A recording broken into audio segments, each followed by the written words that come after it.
Hello வணக்கம், welcome to Jothi kitchen. இன்றைக்கி சொரக்காய் இருந்ததுன்னா இந்த மாதிரி செஞ்சு பாருங்கள், சூப்பராக இருக்கும். சாப்பாட்டுக்கும் சப்பாத்திக்கும் எல்லாத்துக்குமே ரொம்ப டேஸ்ட்டாக இருக்கும். இந்த மாதிரி சின்ன சின்னதாக கட் பண்ணிக்கோங்க. வானிலையில் எண்ணெய் ஊற்றியாச்சு, எண்ணெய் காஞ்சிச்சு. இப்போ கடுகு, சீரகம், பெரிய வெங்காயம் ஒரு வெங்காயம் பாருங்கள். எண்ணெய் ஊற்றி எண்ணெய் காஞ்சிச்சு. காஞ்சோடனே கடுகு சீரகம் போட்டு தாளித்தோம். அதுக்கு பின்னாடி ஒரு பெரிய வெங்காயம் பொடி பொடியாக கட் பண்ணி போட்டோம். இப்போ இது வணங்கிச்சு. சொரக்காய் கட் பண்ணியிருக்கோம்ல, அது இதுக்குள்ளே போட்டுக்கோங்க.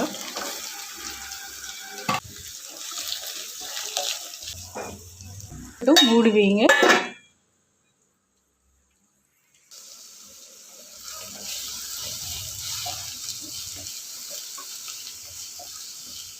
பாருங்க, இது வதங்கிட்டுருக்கு, நல்லா வதங்கிடுச்சு. இப்போ நம்ம இதில் மஞ்சத்தூள், மல்லித்தூள், மிளகாத்தூள், உப்பு, காரமெல்லாம் நீங்கள் உங்களுக்கு தேவையான அளவு போட்டுக்கோங்க.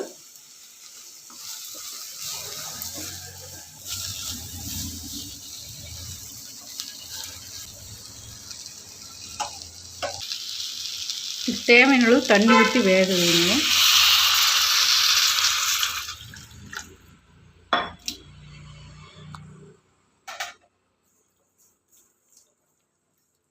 மூடி வைங்க, வேகட்டும்.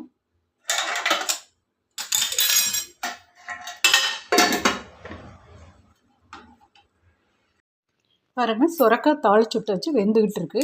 இப்போ அதுக்குள்ளே நம்ம அரைக்க வேண்டியதை அரைச்சிக்கலாம். தக்காளி 2 தக்காளி, மல்லித்தலை ஒரு கைப்பிடி, கருவேப்பிலை ஒரு 10 தலை, இஞ்சி கொஞ்சம், பூண்டு ஒரு 6-7 பல் போட்டுக்கோங்க. தேங்காய் கொஞ்சம் எடுத்துக்கோங்க. இது இப்போ நம்ம நைஸாக அரைச்சி எடுத்துக்கலாம். பாருங்கள், இந்த மாதிரி நைஸாக அரைச்சி எடுத்துக்கோங்க. பாருங்கள், இது காய் நல்லா வெந்துடுச்சு. இப்போ நம்ம அரைச்சி வச்சுருக்கோம்ல, மல்லித்தலை, கருவேப்பிலை, பூண்டு, இஞ்சி, தக்காளி, தேங்காய், அது இதில் ஊற்றிக்கோங்க. நல்லா கலக்கி கொடுங்க.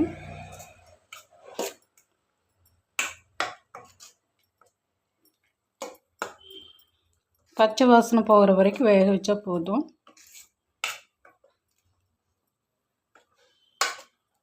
உப்பு கரெக்டாக இருக்கான்னு பார்த்துக்கோங்க. பாருங்கள், கிரேவி ரெடி ஆயிடுச்சு. நீங்களும் இது மாதிரி செஞ்சு பாருங்கள். சத்தான சுரக்காய் கறி கிரேவி நீங்களும் இது மாதிரி செஞ்சு பாருங்கள். நன்றி, வணக்கம். ஈஸியாக செய்யலாம்.